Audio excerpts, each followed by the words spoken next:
আসসালামু আলাইকুম। আমরা এখন দেখব যে আমাদের ব্যবসার যে বিভিন্ন ধরনের খরচ হয়, এই খরচটা কিভাবে এন্ট্রি করব আমাদের এই সফটওয়্যারে।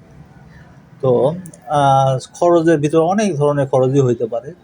আ যেমন মনে করেন যে স্যালারি দেওয়া, স্টাফদের ডিএসআর এর স্যালারি দেওয়া, আ আ গাড়ি থাকে গাড়ি রিপেয়ার করা, গোডাউন ভাড়া, গ্যারেজ ভাড়া, তারপরে হচ্ছে যে আরও অনেক ধরনের খরচের হিসাব থাকতে পারে।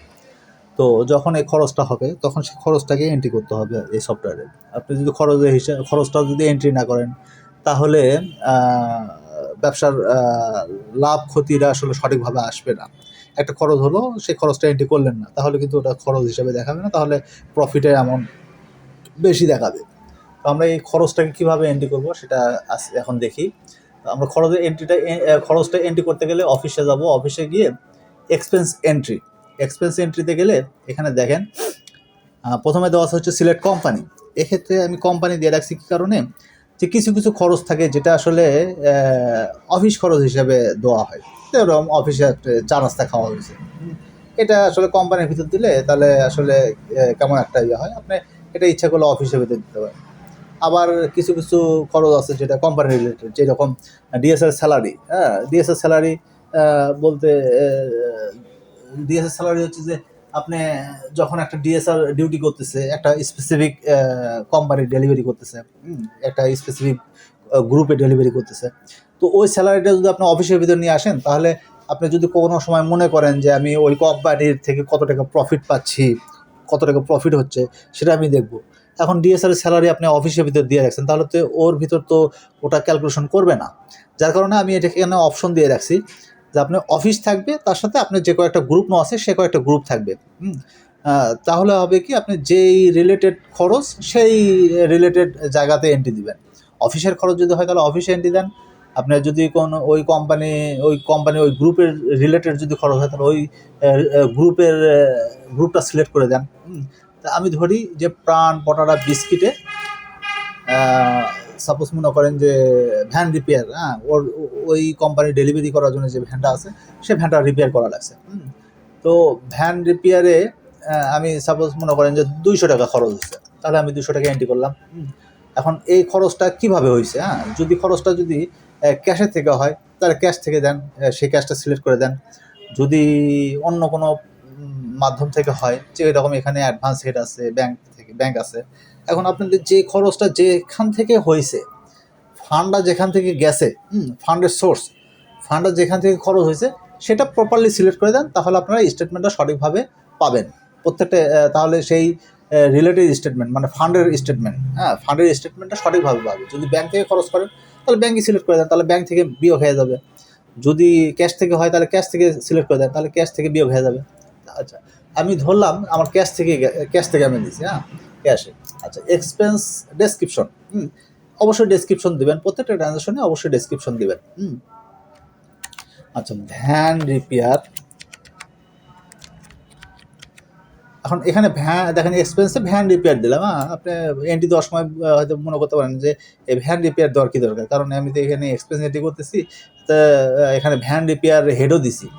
দেখেন এখানে কিন্তু ক্যাশের থেকে টাকাটা যাচ্ছে, তাহলে ক্যাশের স্টেটমেন্ট যখন দেখবেন তখন কিন্তু আর বুঝবেন না। তো এখানে ভ্যান রিপেয়ার যদি দেওয়া থাকে তাহলে কিন্তু আপনি সঠিকভাবে বুঝতে পারবেন যে এটা ভ্যান রিপেয়ার করতে এই ক্যাশের টাকায় এটা খরচ হয়েছে। তা আপনারা এভাবে অবশ্যই প্রপার জিনিসগুলোই সিলেক্ট করবেন, প্রপার এক্সপেন্স হেড সিলেক্ট করবেন। এখানে এক্সপেন্স হেড যদি না থাকে তাহলে সেই এক্সপেন্স হেডটা কীভাবে ক্রিয়েট করতে হয় সেটা আমি আলাদা ভিডিও করে দেখাইছি, সেই ভিডিওটা দেখে নেবেন। আবার এক্সপেন্স হেড হয়তো আপনি ক্রিয়েট করছেন কিন্তু এখানে নাই, সেক্ষেত্রে আপনার হয়তো ডিজেবল, আপনার অ্যাক্টিভ নো করে দেওয়া আছে, যে ইনঅ্যাক্টিভ করে দেওয়া আছে, সেক্ষেত্রে আপনি অ্যাক্টিভ করে নেন, তাহলে এখানে চলে আসবে। তো এইগুলোর আলাদা আলাদাভাবে ভিডিও করে দিচ্ছি আমি, সেই ভিডিওটা দেখেন। এক ভিডিওতে সব কিছু বললে আসলে জিনিসটা একটু বোরিং হয়ে যাবে। এখনও ছোটো ছোটো ভিডিও করে দিচ্ছি আমি। আচ্ছা, ভ্যান রিপেয়ার দিলাম, দিয়ে আমি এখানে এক্সপেন্স এন্ট্রি ক্লিক করলাম। এক্সপেন্স এন্ট্রিতে ক্লিক করলে দেখেন এখানে মেসেজটা দেখাচ্ছে ট্রানজাকশন সেভ সাকসেসফুলি সেভ হয়েছে, ট্রানজাকশন নাম্বার 13। আপনারা যদি ভাউচার মেনটেন করেন তাহলে অবশ্যই ব্রাউজারে এই ট্রানজ্যাকশন নাম্বারটা লিখে রাখবেন। তাহলে আপনারা ভবিষ্যতে দরকার লাগলে এই ট্রানজ্যাকশন নাম্বারটা সহজে খুঁজে পাবেন। আচ্ছা, এখন আমি দেখি যে আমি যেহেতু এই খরচটা দিলাম প্রাণ পরোটা বিস্কিট থেকে, হ্যাঁ, বিস্কিটের অধীনে দিছি। আচ্ছা, আর ভ্যান রিপেয়ার, তাহলে আমি দেখি যে এই হিসাবটা সঠিকভাবে ইফেক্ট পড়ছে কিনা। হ্যাঁ, আর এখানে গেছে হচ্ছে ক্যাশ থেকে, তাহলে ক্যাশের রিপোর্টটা দেখি, আর হচ্ছে এক্সপেন্স রিপোর্টটা দেখি। আচ্ছা, রিপোর্টে গিয়ে তাহলে এক্সপেন্স রিপোর্টে আর্নিং আস এক্সপেন্স স্টেটমেন্ট, এটা আমি যেহেতু প্রাণ পটোরা বিস্কিট থেকে দিছি, 1 তারিখ থেকে দিই। 1 তারিখ থেকে দিলে দেখেন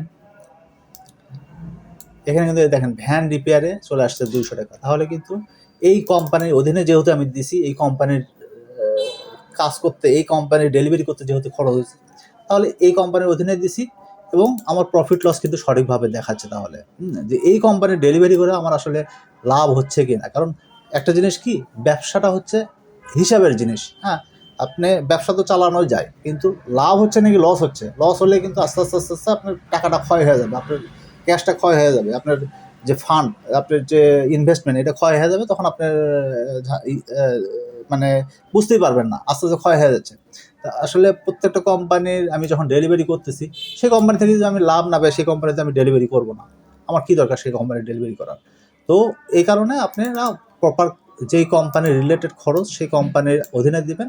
তাহলে আপনি মাস শেষে ওই কোম্পানি কিংবা যে কোনো সময় আপনি ওই কোম্পানি বুঝতে পারবেন যে হ্যাঁ, এই কোম্পানির ডেলিভারি করে আমার লাভ হচ্ছে, কিংবা লাভ হলেও কয় টাকা লাভ হচ্ছে, কিংবা লস হচ্ছে কিনা। আচ্ছা, তাহলে এখানে কিন্তু 200 টাকা এফেক্ট পড়ছে। আচ্ছা, আমি তাহলে ক্যাশের রিপোর্টটাও দেখি যে ক্যাশ থেকে ওই টাকা বিয়োগ হয়েছে কিনা। ক্যাশ এ থেকেই দিছি, ক্যাশ এ থেকে দিছি। তাহলে আমি এখানকে স্টেটমেন্টটা দেখি, দেখেন ভ্যান রিপেয়ারে 200 টাকা খরচ হয়েছে। এখানে ডেবিট অ্যামাউন্ট মানে হচ্ছে যেটা যেটা খরচ হচ্ছে বা কমতেছে। ডেবিট হচ্ছে কমা, আর ক্রেডিট হচ্ছে বৃদ্ধি পাওয়া।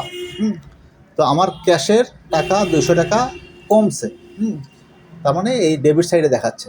তো তাহলে দেখেন আমার কিন্তু দুই সাইডে ট্রানজ্যাকশনটাই দেখাচ্ছে প্রপারলি, আমার স্টেটমেন্টে দেখাচ্ছে। তাহলে আমরা বুঝতে পারলাম যে কিভাবে আমরা এই এক্সপেন্সটা এন্ট্রি করবো। আমাদের যে এক্সপেন্সগুলো আছে, আপনাদের যে ধরনের এক্সপেন্স আছে, সব ধরনের এক্সপেন্সই আপনারা এখান থেকে এন্ট্রি করবেন। অবশ্যই এক্সপেন্স এন্ট্রি না করলে আপনার লাভ ক্ষতি হ্যাম্পার হবে, লাভ ক্ষতি বুঝতে পারবেন না। আর এখানে এক্সপেন্স হেড অবশ্যই সবগুলোই থাকবে। আপনার যত ধরনের এক্সপেন্স আছে, খরচ আছে, সবগুলো এক্সপেন্স হেড থাকতে হবে। সেটা যদি ইনঅ্যাক্টিভ করা থাকে তাহলে আপনি অ্যাক্টিভ করে নেবেন। আর যদি ক্রিয়েট না করে থাকেন তাহলে ফার্স্ট টাইমে ক্রিয়েট করে নিতে হবে। ক্রিয়েট করে নিলে এখানে লিস্টে পাবেন। আর ক্রিয়েট করবেন কিভাবে, কিংবা আপডেট করবেন কিভাবে, ওই অ্যাক্টিভ ইনঅ্যাক্টিভ যদি থাকে তাহলে সেটাকে অ্যাক্টিভ করবেন কিভাবে, এগুলোর জন্য আলাদা আলাদা ভিডিও করে দিছি। আপনারা সেই ভিডিওটা দেখবেন, তাহলে বুঝতে পারবেন। তো আমরা তাহলে দেখলাম যে এক্সপেন্স কীভাবে এন্ট্রি করতে হয়। তো আজকে এ পর্যন্তই, ধন্যবাদ।